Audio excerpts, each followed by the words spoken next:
споменав уште на почетокот од Добро утро секој утро за тоа дека денеска во фокус ќе ни биде темата поврзана со стравовите.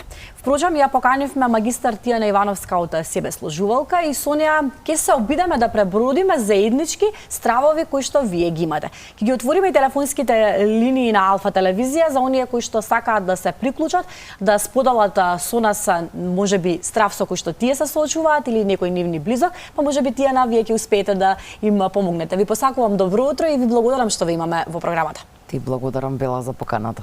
Задоволство е секогаш да ве слушнеме, секогаш сте со интересни ставови, со одлични одговори на нашите прашања и верувам дека многу им помагате на нашите гледачи. Да започнеме со од почеток, како се вели. Кој е оној прв страв со кој што се соочува човекот? Па, стравот како емоција припаѓа во групата на базични, основни емоции кои што се заеднички за секое човечко битие. И токму поради тоа можеме да зборуваме дека не постои човек кој не почувствувал или не чувствува страв од нешто. Од тука многу е значено да укажам дека стравот еволуциски се развил кај човекот најмногу во улога на заштита, односно во заштитна функција. Што е целта? Целта е дека ние чувствуваме страв кога се чувствуваме загрозени од нешто, односно кога нешто од нашата околина може сериозно да го загрози нашиот опстанок на светот. Сега кога зборуваме на страна од еволуцијската теорија, стравот како емоција е првата емоција која што ние ја чувствуваме кога доаѓаме на овој свет. Токму затоа и се смета дека новороденчињата плачат, бидејќи влегуваат во, ја напуштаат безбедната утроба на мајката и влегуваат во непознатиот свет, односно светот на се што е непознато и тек треба да го, нели, тоа можеме да го наречеме како најстариот страв на човекот, можеби. Па да, дефинитивно, затоа што нашето доаѓање на овој свет се смета за нашата прва еволуцијска траума, бидејќи тоа е прв пат кога ја напуштаме комфорната зона и влегуваме во нешто целосно непознато, па токму од тука и затоа на нас луѓето ни е вроден стравот од непознатото и често пати сите луѓе во голема мера помалку или повеќе чувствуваат страв од непознато, а рака под рака со стравот од непознатото се и стравот од промените, така да тоа е еден цел синџир. Она што го прочитав, поправиме секако доколку грешам, е дека еден од најчестите стравови кај човекот е стравот од јавен говор, јавен настап. Дали е тоа така? Како да им помогнеме на луѓето кои што се соочуваат со овој страв, затоа што честопати јавниот говор ни е потребен во работа, нели потребно е понекогаш да покажеме и да застанеме пред повеќе луѓе. Како да го пребродиме овој страв? Стравот од јавен говор е нешто што повеќе си има развиено еволуцијски во поновата ера, да кажам, затоа што со порастот на глобализацијата расте и нашата потреба да одржиме социјален статус повисок, да се покажеме во подобро светло. И тука веќе почнуваат да играат во позадина оние стравови од неуспех, страв од правење грешка, страв од тоа дека ќе се посрамотам и така натака, дека ќе кажам или направам нешто што ќе го наруши мојот углед, мојот социјален статус, ќе ја наруши сликата на другите за мене. И кога јас работам на овие стравови, често пати зборувам со клиентите дека е најважно пред се да бидат во контакт или со публиката или со соговорникот, да бидат активни слушачи, да не размислуваат секогаш на тоа што треба да го кажат, туку добро да го слушаат прашањето што е поставено. Тоа помага за потоа ние да се искажеме. Апсолутно, затоа што кога јас ве слушам активно, јас сум во контакт со вас. Доколку не сум во контакт со вас, јас ќе бидам веројатно во хиперконтакт со себе и ќе размислувам што ќе кажам, дали да кажам вака или онака. И тука расте паниката. И тука расте паниката, ете така. А кога сум јас во контакт со вас, мене ми е вниманието фокусирано на вас, јас активно ве слушам и од тука се чувствувам поддржана, на некој начин се дозволувам да се препуштам во ваши раце, знаејќи дека вие сте водител, дека имате искуство, дека дури да погрешам може да ми помогнете. Така што ова се некои, да кажам, први прва помош што јас ја давам поврзана со овој Ова страв. веднаш кога зборуваме околу јавниот говор, ме потсетува и на она излегување на табла. Дали од тука потекнуваат, можеби од каде потекнува тој страв за јавен настап? Може да биде ако носиме некоја траума во минатото, нели, доколку сме биле например извадени на табла и посрамотени пред класот, или можеби сме биле фатени крајно неспремни, тоа сме го доживеале многу травматски со плачење, со добивање лоша оцена и така натака, може да направи да ние чувствуваме некоја длабока внатрешна несигурност поврзана со излегувањето на јавен настап. Така. Ова е многу широка и многу богата тема, Тијана, ќе се согласите со мене. Уште еднаш ќе ги повикам гледачите и од режија ќе ги замолам да ми алармираат доколку има некој гледач, затоа што навистина би сакала им да ни се приклучат и тие заеднички да ја дискутираме оваа тема. Јас се обидов да истражувам и се обидов, да, имаме гледач како да предчувствував. Добро утро посакувам. Добро утро, Александра, Игор од Битола. Добре, ни дојдовте, Игор. Повелете, кусо вашето прашање можеби до гостинката, дали имате вие некаков страв или некој ваш близок? Јас имам страв од зборење на телевизија. Аха, кога се јавувате, чувствувате страв, сега во моментот чувствувате страв? Да. Добро. Само уште нешто, имам да кажам нешто, Александра, да кажам нешто. Вчера во Битола ме поздрави од Скопје, сите од Скопје, водители од многу телевизии. Беа во Скопје, ме поздравија како телевизиско лице, така, и ми поклонија некои поклони, благодарам многу на сите, ви благодарам многу. Супер, Игор, мора да ве поздравам, бидејќи во интерес на времето не можеме многу да должиме овде, само кусо и јасно, а бидејќи имаме и друг гледач на линија, Тијана ќе дозволите да го поздравиме и следниот гледач. Добро утро, повелете и за вас. Добро утро, Александра, се слушаме повтор пат денес. Одлично, драго ми е. Јас боледувам од Паркинсова болест и сега 15 години. Година и пол како ме ришна со ја баш болеста, пошто немам поддршка, не можам да песечам многу, така да ми е сега страв да не легнам само во кревет, затоа ги знам последиците од Паркинсоновата болест. Ако легнам, сама сум, нема кој да биде со мене, така да ми се деси прошла ноќ да заспијам во 6:30 собајлento, да се пробудам во 11:30 со будење на телефон и ништо да не слушнам, и тоа веќе ми проваѓа во страх и почнува и говорот да ми се менја. Благодарам на сослушувањето. Благодарам што се јавивте и што дадовте предлог. Првиот гледач претпоставувам се надоврзува на она јавен говор, тоа веќе го продискутиравме како да се работи. Каков е вашиот совет за нашата гледачка со стравот од тоа да остане сама? Во овој случај на гледачката тука зборуваме за реален страв, за рационален страв, затоа што кога анализираме некаква панична состојба, многу е важно да идентификуваме дали стравот за кој што зборуваме е рационален или ирационален. Значи дали чувствуваме страв поради некое искуство или состојба која што вистински ја имаме, или е тоа страв базиран на нешто кое што не е присутно во моментот. Кај неа Паркинсоновата болест е присутна во нејзиното секојдневие, така што еден од начините да се надмине овој страв е пред се да се таа на било кој начин поддржи, барајки социјални контакти, луѓе кои што би биле тука со неа. Затоа што ние не зборуваме дека стравот постои само како, да кажеме, нешто замислено, туку таа на вистина има причина да се плаши, затоа што останувајќи сама може да доживее некаква посериозна физичка последица. Јас како утеха ќе кажам дека не е сама, дека не има нас и ете нека седне и нека си направи листа, драга господа, направете си листа, подсетете се на вашите стари пријатели, обкружувањето, можеби некого сте подзаборавиле, а сигурно е тука за вас. Воля што сакам да го споделам јас е исто меѓу честите стравови. Тијана е стравот од качување во лифт. Многумина се подготвени да се качуваат многу скалила на сметка на тоа да влезат во лифт. Каков е тој страв? Тука веќе зборуваме за таа, да кажам, категорија на стравови која што е најчесто поврзана со потребата за држање контрола над нештата. И сега повторно не можам да генерализирам за сите луѓе, затоа што постојат и луѓе кои што едноставно имале негативно искуство во лифт.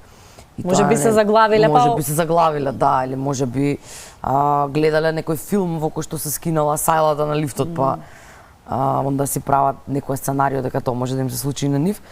Но кога зборуваме за стравот од губење на контрола, тоа е уште еден, да кажам, доста природен човечки страв, нешто што го има кај сите нас луѓето.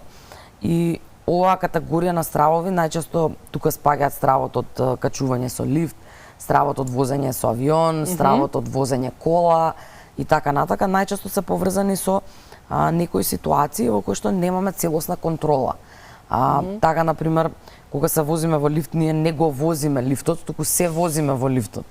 Не го контролираме не ние го и контролираме. И баш заради тоа може да биде една од причините за страв, но постои клаустрофобијата, нели, како страв од затворен простор, кога зборуваме дека може би дел од нас не се чувствуваат удобно да се наоѓаат во толку мал простор, или пак ако се наоѓаат со повеќе лица во тој мал простор, може да биде тоа простор на паника, и тоа дури и не е воопшто неприродно, затоа што кога стоите во лифт, доколку стоите например со 4-5 луѓе во лифтот, дел од тие луѓе влегуваат во вашиот личен простор. Да. И тоа може да навистина создаде едно чувство на дискомфорт, како велиме личен простор са нашите раце напред од страна горе, тоа е речиси околу половина метар над нас и до нас. Може да се преброди овој страв? Секако, секој страв може да се преброди. Најважно е да се работи на себе. Јас повторно ќе кажам, ова е ментално здраве. Јас не сум љубител на давање на техники quick fix, да кажам лесни решенија. Пред се е многу важно да се отвори убаво досието на било кој клиент и да се види од каде потекнува стравот, но не да го прават тоа сами гледачите, туку да го прават под надзор на лице кое што е експерт во областа, со цел да се види од каде датираат почетоците, кога се појавил стравот кон нешто, и да видиме што е тоа што стои во позадина на тој страв, затоа што најчесто стравот е видливиот дел од нашата состојба, она што најлесно го идентификуваме.